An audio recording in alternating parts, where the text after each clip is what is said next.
네, 안녕하세요. 국비지원창업 허진영입니다. 고용노동부 훈련기간 인증평가, 불합격을 높이는 행동들, 이거에 대해서 오늘 좀 이야기를 해보려고 해요.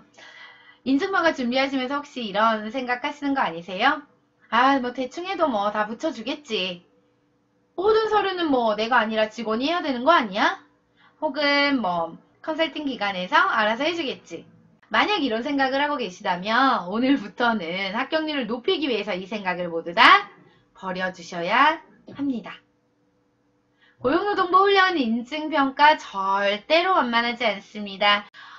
결론부터 말씀을 드린다면 공부 안 하면 합격할 수 없습니다. 용어도 어렵고요. 서류들도 너무 많아요. 어려우면 검색하면서 찾아가면서 이해하셔야 되고요. 알아가셔야 되고요. 그렇게 서류들 작성하는 것들도 모두 하셔야 됩니다. 저랑 지금 컨설팅을 하고 계신 우리 훈련기간 거의 20개 정도 돼요. 이번에 2020년도 상반기 8월부터 시작을 하신 기간 9월, 10월, 11월, 12월 이렇게 월별로 지금 시행을 하고 계신 기간들이 많은데 이분들에게 제가 공통적으로 한 얘기가 있어요. 중간에 포기하실 거면 처음부터 하지 마십시오. 이거는 수능보다도 힘들다. 이렇게 공부했으면 어쩜 하버드대 할아버지대도 갔을 것이다. 그 정도로 공부할 거 많고 준비할 거 많고 체크할 거 많고 확인할 거 많고 그러다 보니까 잠도 제대로 못 자는 게 사실입니다. 이럼에도 불구하고 국비지원 받기 위해서 노동부 훈련기간 인증평가 받겠습니까? 라고 물어봅니다. 그런데 대부분은 처음에 무조건 할 거다, 열심히 할 거다, 잘할 수 있다라고 하시면서 중간쯤 가서는 넉다운 되세요. 그만큼 준비하고 공부해야 되는 것들이 너무너무 많다라는 이야기입니다. 그래서 얼마나 준비가 되어져 있고 얼마나 마인드가 되어져 있고 운영할 수 있는 능력이 있는가 이런 모든 것들을 보는 게 바로 훈련기간 인증평가잖아요. 대충이라는 거는 절대로 없습니다. 자, 직원이 알아서 해주겠지라고 생각을 하시는 기관장도 생각보다 많더라고요. 직원이 해야 되는 일이 있고요. 기관장이 해야 되는 일이 있습니다. 훈련기간 인증평가는요. 업무를 명확하게 나눠놨어요. 기관 경영 부분, 인력 부분, 훈련생 훈련 과정 부분, 시설 장비 홍보 모두 다 나눠놨죠. 이것처럼 기관장이 해야 되는 부분은 반드시 기관장 분께서 해주셔야 합니다. 왜 그럴까요? 현장 평가 시에 기관장으로서 발표해야 되는 부분도 있고 질의응답에 답변해야 되는 부분이 있습니다. 그런데요. 어떤 기관장님께서 이렇게 하셨대요. 직원에게 내 교육도 다 들어. 내 할 일도 다 해. 이렇게 하신 거예요. 현장평가에서 어떻게 됐을까요? 내가 들은 교육이 뭔지 모르세요. 그거를 가지고 직원들에게 어떻게 전달하고 공유해서 우리 훈련기간에 적용한 게 무엇인지 전혀 알지 못하세요.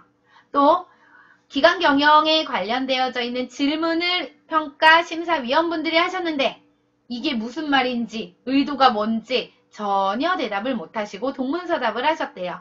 그러다 보니까 어떻게 될까요? 현장평가에 대한 점수가 당연히 좋지 않습니다. 그래서 기관장이 하셔야 되는 부분은 직원에게 밀어두지 마시고 기관장이 직접 해주셔야 된다라는 거. 자, 마지막으로 컨설팅 회사에서 알아서 다 해주겠지? 그런데 문제가 뭘까요? 방금 기관에 있는 그 기관장의 업무처럼 저희가 만들어드리는 이 서류에 대한 인지가 1도 안 돼요. 외우면 되지 외울 수가 없습니다. 같은 질문을 여러 번 돌려서 물어보는 게 현장평가예요. 기관하고 컨설팅 이 회사하고 같이 협력해서 서류들을 도출해내고 만들어야 됩니다. 이 서류가 왜 나왔는지, 어디서 나왔는지, 이 서류를 어떻게 작성해야 되는지, 왜 작성해야 되는지, 이 서류의 방향성이 뭔지, 결과는 어떻게 나와야 되는지, 이 서류에 대한 질문은 평가 시 어떻게 나오는지 이런 것들을 알기 위해서는 같이 협력하는 업무가 반드시 필요하다라는 거죠. 고용노동부의 이 훈련기간 인증평가에 대한 기본 지식은 그냥 이론만 있으면 된다? 혹은 서류만 있으면 된다라고 생각을 하시는 기관들이 많으세요. 그런데 절대로 그렇지 않습니다.